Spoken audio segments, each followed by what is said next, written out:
Ma'am બહુ સારું result આવ્યું છે. મારે એકચ્યુઅલી પ્રોબ્લેમ પહેલા શું તકલીફ હતી? મારી તકલીફ હતી મેમ, મારી છે ને આપણે આ જોઈન્ટ હોય ને સાંધાના દુખાવા અને આપણે ફિંગર હોય આ બધું દુખતું હતું મેમ. પછી થોડું કામ કરું ને એટલે થાક લાગે, આમ કશું કામ કરવાની ઈચ્છા જ ના થાય. આમ થાય ને કે સુઈ જવું આખો દિવસ આળસ જ આવે. અને મેઇન પ્રોબ્લેમ મેમ મારે છે ને સવારે પેટ જ સાફ નતું થતું. હું ગમે તે ટ્રાય કરું પણ મારા પેટ જ સાફ ના થાય. પછી હું આમાં આવી મેમ, એટલે પપ્પાના ફ્રેન્ડ છે આપણા નરેનભાઈ અને લતાબેન, એમના તમારા કમ્યુનિટીમાં જોડાઈ આપણા. મારા પહેલા દિવસ જયારે મેં ટી લીધી ને મેમ, ત્યારથી મારા બીજા દિવસથી મારા પેટ સાફ થવાનું ચાલુ થઈ ગયું. અને ધીમે ધીમે આ બધા પ્રોબ્લેમ સોલ્વ થઈ ગયા મેમ. અને ડાર્ક સર્કલ હતા એ ઓછા થયા, ફેસ ઉપર ગ્લો આવી ગયો. એટલે મારે પોતે ઘરમાં મારા હસબન્ડ ને બધા કહેતા હતા કે તારે ચેન્જ થયા છે તારા શરીરમાં.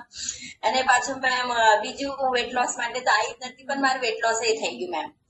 પછી હું બીજા